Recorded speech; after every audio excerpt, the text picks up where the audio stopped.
You will hear a conversation between Peter and Jim talking about some details for their shared accommodation. First, you have some time to look at questions 1 to 4.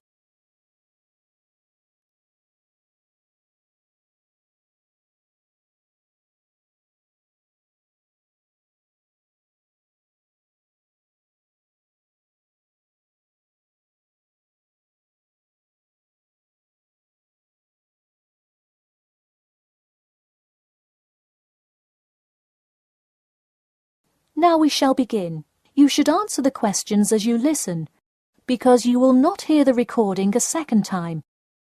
Listen carefully and answer questions 1 to 4. Hey Jim, it's Peter. Oh hey Peter, what's up? I thought I'd call so we could hammer out the details for next year's lease. That's a good idea. Did we ever decide on how to split the total rent? Well, I was thinking, since my room is bigger, I probably should pay a little more.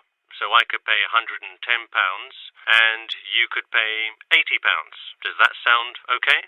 Considering that my old apartment cost me £100 for a smaller room, I'm definitely all right with that. Hey, I was looking at a map of the area and can't seem to find a bus stop near it. Do you know where we would catch the bus? Well, the bus is actually pretty far from us, but we have that garage that we can park our cars in. Wow, that's great. Convenient parking is hard to find, so we're lucky we have that. Okay, so we have a whole lot of things we'll need to buy when we move in. How do you want to split that up? I was wondering, do you still work at the supermarket? Yep, every Tuesday and Saturday. Would you be able to buy things from there if I sent you a shopping list? Sure, I can do that. Great. Then I can take care of whatever else we need that you wouldn't get at a supermarket. If you want, I'll pick you up from work that day and we can go to the apartment together. Oh, that would be great, thanks. No problem. That way we can split the cost of petrol. Works for me. It's so expensive these days, isn't it? It's downright obscene. Before you hear the rest of the conversation, you have some time to look at questions 5 to 10.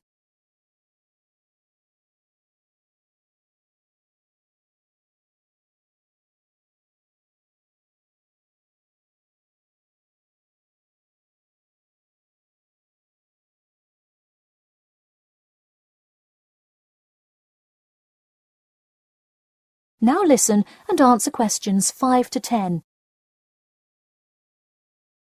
So let's figure out what appliances we need. Do we have a microwave? Yes, the landlord's providing that for us. Hey, do you still have that space heater, though? We need one for the kitchen since it's not connected to the central heating. All right, I'll bring that. Anything else? Well, I have some dining room and living room furniture I can bring, so that should take care of most of the big stuff. You know what we do need, though? Could you bring a toaster? I actually don't have one. It doesn't come with the microwave. No, the landlord is only supplying the microwave. It would really help if you could bring one. Okay, I'll pick one up at the store. You know, I also have this cool antique rotary phone that would be a cool addition to the apartment, sort of as decoration and utility. Oh, cool. The only thing is, we'd have to put it in the kitchen unless you want it in your room. Why not put it in the living room? The living room's too loud to have a phone conversation. The noise sort of carries, so if one person is trying to watch TV or have friends over, the person on the phone won't be able to hear. Okay, well I guess kitchen it is then. Any other big things we need? That seems like everything. That's all I can think of. And of course, move-in is June the 1st. I can't wait. We'll be able to watch the big game in our new apartment. It's going to be awesome. Yeah, we can move in the morning and then Friday night we can sit back and cheer on Liverpool. I have an exam in the morning, but we'll be done around 11 a.m. and can move in after. Wait, Liverpool? You're joking, right? I thought you were a Manchester United fan. Man U? No way. Liverpool all the way. Oh no, I don't know if I can live with a Liverpool fan. That is the end of part 1. You now have half a minute to check your answers.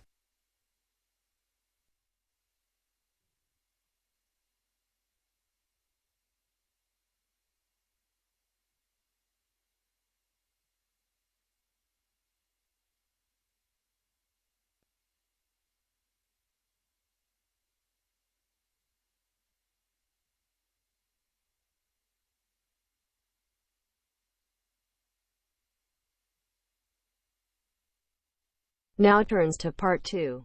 Part 2.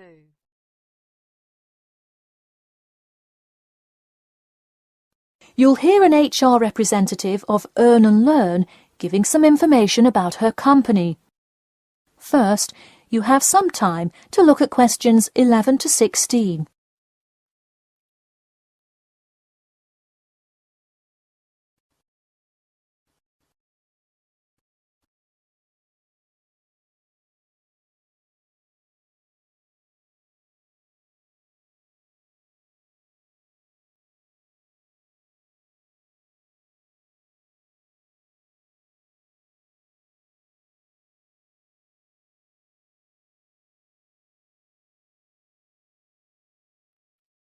Now listen carefully and answer questions 11 to 16. Welcome to all of you. Can everybody see and hear me? Good. I'm Sarah Connor, an HR representative of Earn and Learn. I have been asked today to talk to you about our company. So, for those of you who don't know very much about the company, let me start by giving you some basic information about it. Earn and Learn started nearly 20 years ago. It is not a charity but a for-profit company that enables promising entrepreneurs to make money while traveling. During the past 10 years, it has grown rapidly and has gained great influence in most countries of the world. We have a partnership with the school and take a large number of recent graduates from the business school. So if you are a recent graduate, I'd say you can consider applying to our company. Before your application, you might be curious about what sort of places you could go to. There are 4 main locations, but you also have the freedom to submit a different location, and if they can make the necessary arrangements, you can go. The first country Earn and Learn established locations was the US, where you may choose from multiple locations, as long as you can commit to their more rigid schedule of August to December. Also, you could do the Australia internship. That one is really cool. You work at a wildlife shelter and learn about the business practices of non-profit organizations. You do have to be willing to commit 8 months for that one, though. Perhaps that's a long time to be so far away, but I would say it is really an amazing opportunity. I don't know whether some of you are in decent physical shape. If so, the South Africa internship is another exciting one. You learn a lot about sustainable farming, but you would be doing some of the manual labor involved in maintaining a farm. Indeed, it's hard work, but I think you would definitely be able to do it. It may be wise to wait until after their summer is over, so it's not so terribly hot. In addition, there is a most recently established location in India. This one gives you more of a study abroad feel, given that they arrange a host family for you to stay with. In the other locations, you live in an apartment with other interns, so this is definitely a unique experience. Before you hear the rest of the talk, you have some time to look at questions 17 to 20.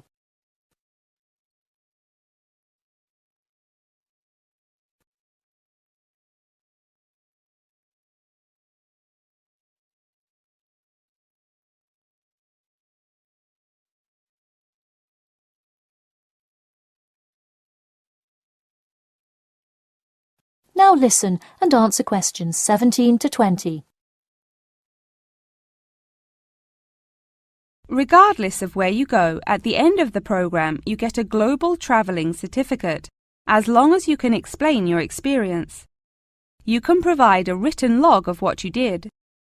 I recommend writing journal or blog entries about what you do every day, or a weekly summary of each day. Of course, you don't have to write up a formal report or anything like that, and you need to apply for it once you have returned. Some students may want to know whether this is a paid internship. Actually, you have to pay for the flight there yourself. But you have the opportunity to create your own small business, which could earn you money if it's successful. So basically, you pay for it all up front, but when you're there, you can find ways to make money. That is to say, you pay for 2/3 of the cost up front as a deposit, and then give the final installment 1 month prior to your return. Finally, I have to remind you that you need a health check before you go, to make sure you're not going to spread any communicable diseases. In addition, before you go, you don't have to attend any meetings or workshops.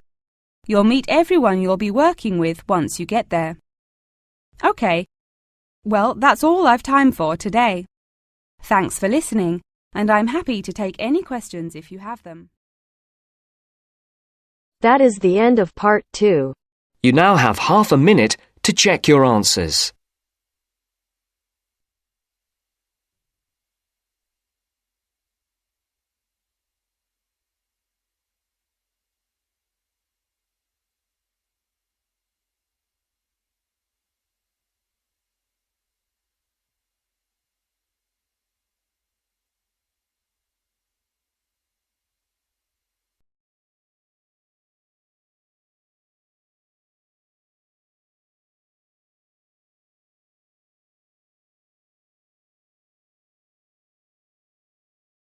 Now turns to part 3. Part 3. You will hear two students talking about reading. First, you have some time to look at questions.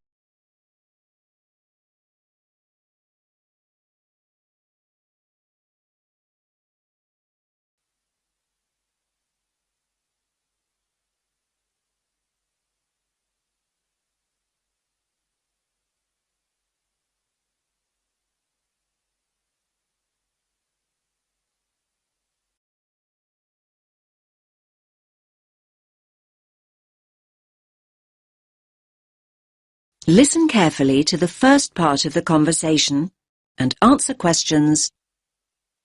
Hi, Milena. How's your research for your assignment going? Which assignment, Josh? The one on sustainable transport. It's due in on Friday. Oh, I've not nearly finished it. I've still got so many articles to get through. In fact, I need to read another 2 books on the reading list before I can even think about writing it up. It doesn't help that I'm a really slow reader. Well, why don't you practice speed reading, just like me? Oh, let me into your secret. If anything, if I don't get a move on, my assignment is going to be late.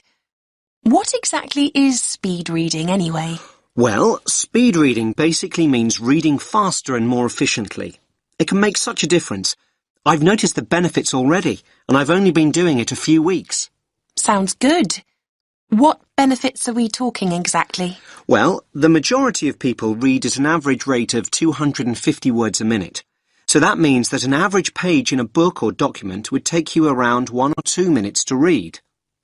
So up to 2 minutes a page? That sounds quite fast to me.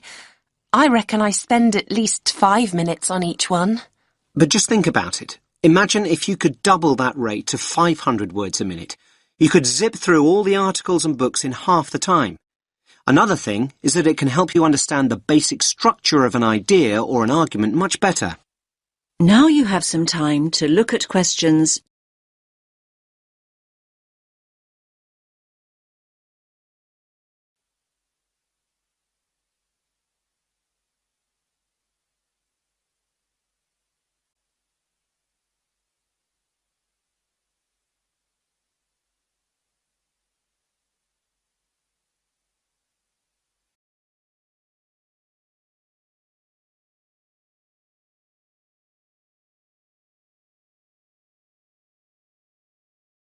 Now listen to the next part of the conversation and answer questions. You make speed reading sound like some kind of sport. Well, actually, speed reading is a bit like playing sport. I like to think it's similar to running. Running? Much too fast for me. I'm more of a jogger. You're not selling it to me very well. Okay, but just think about what it takes to be a fast runner. You can learn the techniques, but to get really good at it and build up your speed, you really need to practice. But athletes train for hours every day. That's true, but your reading speed can improve if you practice a few basic techniques. The first thing to do is to actually find out how fast you're reading at the moment. So, time my current reading speed. But I read so slowly, it will be really depressing to find out just how slow I am. Believe me, timing yourself is a really good idea and it's so easy to do. There are lots of online speed reading tests. You just enter the words reading speed test into Google and loads will come up. You could also do a reading comprehension test and see how well you understand what you're reading. I don't know. But remember to read at your normal speed and time yourself on a few different pages. The average of your times should indicate your average reading speed. What do I do next? Well, the next thing to do, and this is really important, is to get rid of distractions. I used to think that music in the background while I was reading was a good thing, but it wasn't for me. I found I increased my speed by working without any noise whatsoever. I usually read in the library, but there always seem to be people talking around me. Well, try using earplugs to block out all the distractions. Another important thing is to set yourself targets. Basically, if you know what your goal is, you're more likely to achieve it. My goal? Well, that's easy. I need to find out about the problems of accessible transport in Africa and then think about some solutions. I know what I need to do, but I keep skipping back to a sentence I've just read. And at other times, I go back a few pages just to make sure that I've read something right. I know what you mean. Actually, a lot of people do that when they read. They reread material when they don't actually need to. It's called regression, and it's important to get out of the habit of doing it. You can reduce the number of times your eyes skip back by running your finger or a pencil along each line you read. Your eyes will follow the tip of your finger, and this helps you avoid skipping back. Why not give it a try? Yes, I think I'll give it a go. But I suppose the first thing to do is find out what my reading speed is. What a thought! That is the end of part 3. You now have half a minute to check your answers.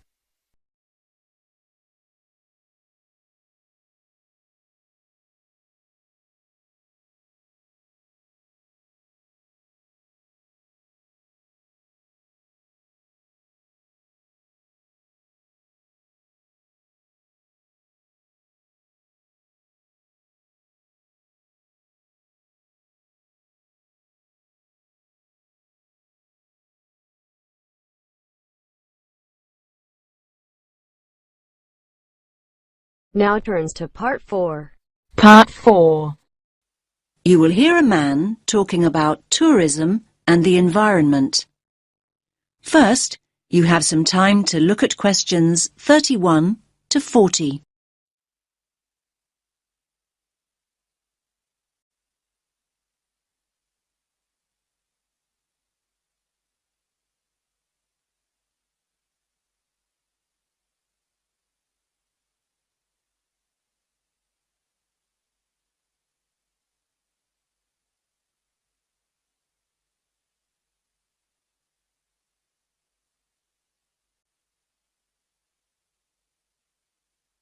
Listen carefully to the talk and answer questions 31 to 40.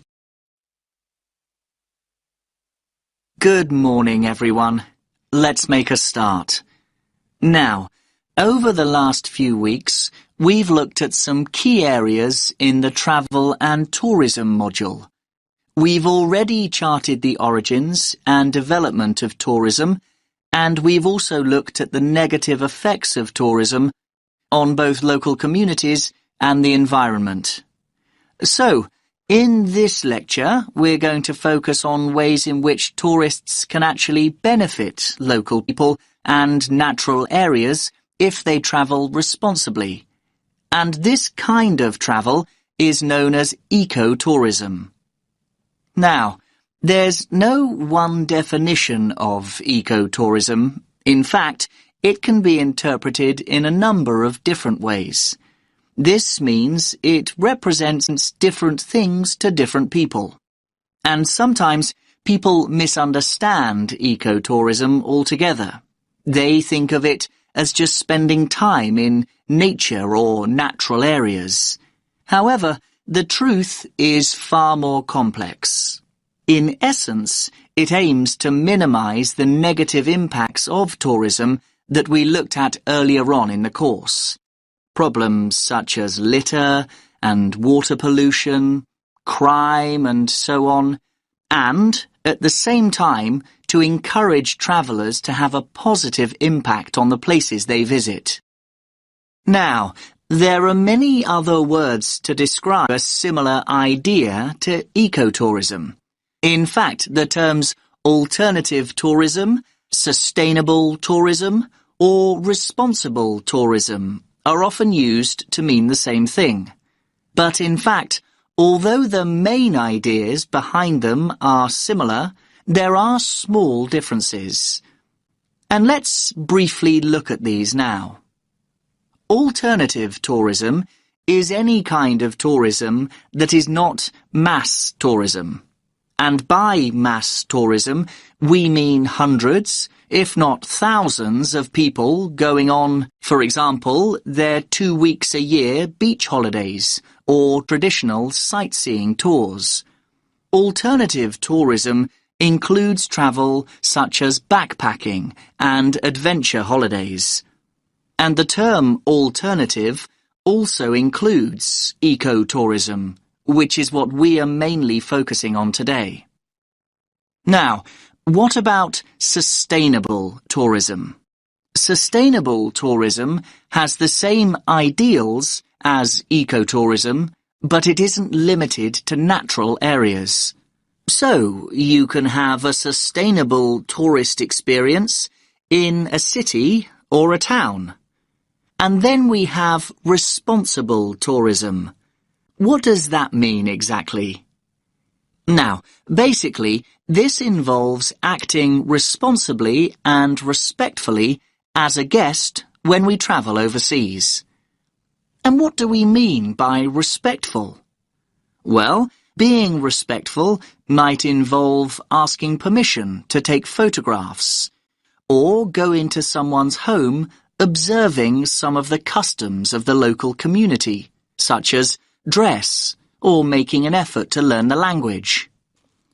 Now, ecotourism can be passive or active. So, what do we mean by passive tourism? Well, let's think of some specific examples. A passive tourist might buy their holiday package from a company that donate part of their profits to local charities. Or a passive tourist might book environmentally friendly accommodation.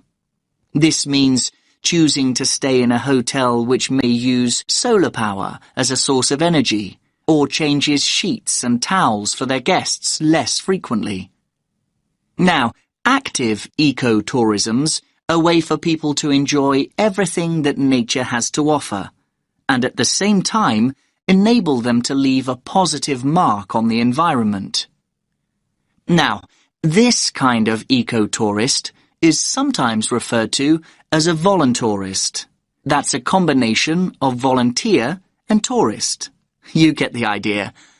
Now, voluntourists prefer to experience a new place in an active way.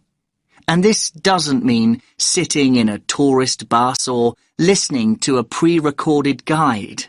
Basically, they want to physically connect with the place they're visiting. And this includes connecting with humans and animals. Now, their approach to travel can make a real difference and can really benefit the places and the communities they choose to visit. Voluntourists often help local people construct and repair buildings, or it could mean being willing to help a community with nature conservation.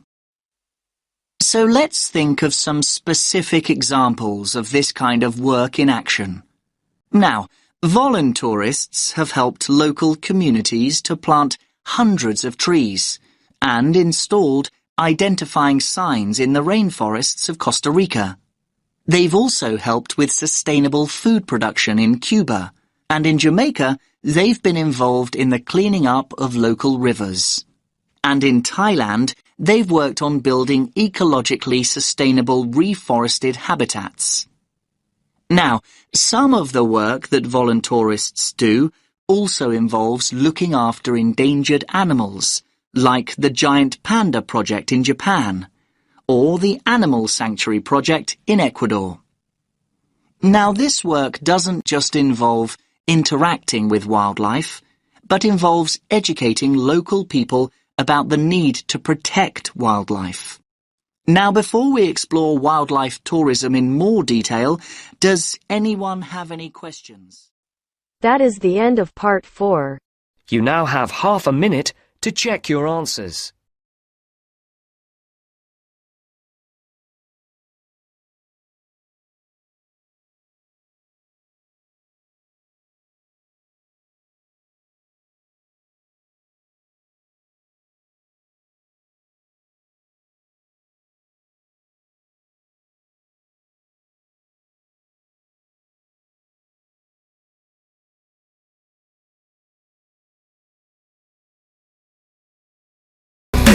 If you wanna play tough and wanna hate this, I'll always show up and make a statement. I don't ever slow up, no I don't take I got no love for the fakeness. If you wanna play tough and wanna hate this, I'll always show up and make a statement. Everything I do so instinctive and so passionate. Every word I move so descriptive like an adjective. I got a vendetta against people who patented being negative when you should be getting after it. I got facts over tracks, this and that, spitting slow, spitting fast, I go